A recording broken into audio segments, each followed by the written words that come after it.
Hi friends, please subscribe to Amravati Media and press the bell icon for more latest updates. జగన్పై దుష్ప్రచారం చేసి మళ్ళీ అదే తప్పు చేస్తున్న చంద్రబాబు.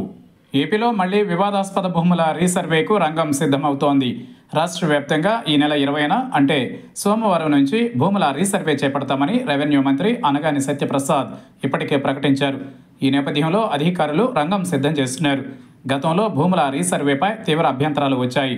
అయినా గత వైసీపీ ప్రభుత్వం కొనసాగించింది. ఇప్పుడు చంద్రబాబు సర్కార్ కూడా దీనిని కొనసాగిస్తే చోటు చేసుకునే పరిణామాలపై ఉత్కంఠ నెలకొంది. గత వైసీపీ ప్రభుత్వంలో రాష్ట్రంలోని 17,000 గ్రామాలకు గాను దాదాపు 7,000 గ్రామాలలో భూముల రీసర్వే పూర్తయింది. దీర్ఘకాలంగా ఉన్న భూ వివాదాల పరిష్కారానికి కేంద్రం ఆదేశాలతో చేపట్టిన ఈ రీసర్వే క్షేత్రస్థాయిలో పలు విమర్శలకు కారణమైంది. ఇందులో అధికారుల తప్పిదాలతో పాటు ప్రభుత్వం అనుసరించిన విధానాలు కూడా కారణంగా ఉన్నాయి. ఇదే అదనుగా అప్పట్లో కూటమి పార్టీలైన టీడీపీ, జనసేన, బీజేపీ జనంలోకి వెళ్లి భూముల రీసర్వేను ఆపాలంటూ ప్రభుత్వంపై తీవ్ర ఒత్తిడి తెచ్చాయి. అప్పట్లో ల్యాండ్ టైటిలింగ్ యాక్ట్ అమలు కూడా దీనికి తోడైంది. ఈ రెండింటినీ ప్రజల్లోకి తీసుకువెళ్లిన కూటమి పార్టీలు తాము అధికారంలోకి వస్తే ల్యాండ్ టైటిలింగ్ యాక్ట్ రద్దు చేస్తామని హామీ ఇచ్చాయి. అలాగే అధికారంలోకి రాగానే రద్దు కూడా చేశాయి. అయితే భూముల రీసర్వేను మాత్రం కొనసాగించక తప్పడం లేదు.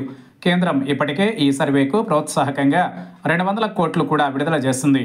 దీంతో భూముల రీసర్వేను కొనసాగించక తప్పని పరిస్థితి చంద్రబాబు సర్కార్కు ఎదురవుతోంది. అయితే క్షేత్రస్థాయిలో వివాదాలను ఇది పరిష్కరిస్తుందా లేక మరింత పెంచుతుందా అనేది తేలాల్సి ఉంది. మరోవైపు రాష్ట్రంలో భూముల రీసర్వే కొనసాగింపునకు వీలుగా ప్రభుత్వం ఇప్పటికే మార్గదర్శకాలు జారీ చేసింది. ముందుగా మండలానికి ఓ గ్రామాన్ని పైలట్ ప్రాజెక్టుగా తీసుకుని 200 నుంచి 250 ఎకరాలలో రీసర్వే చేయబోతున్నారు. ఇందులో ప్రైవేటు భూములతో పాటు ప్రభుత్వ భూములు, నీటి వనరులు ఉన్న భూములు, పోరంబోకు భూములు కొలిచి సరిహద్దురాళ్లు నాటబోతున్నారు. సర్వేలో భాగంగా భూ యజమానులతో పాటు చుట్టుప్రక్కల భూముల యజమానులకు నోటీసులు ఇస్తారు. రెవెన్యూ సదస్సులు ముగిశాక పూర్తి స్థాయిలో భూముల రీసర్వే ఉంటుంది.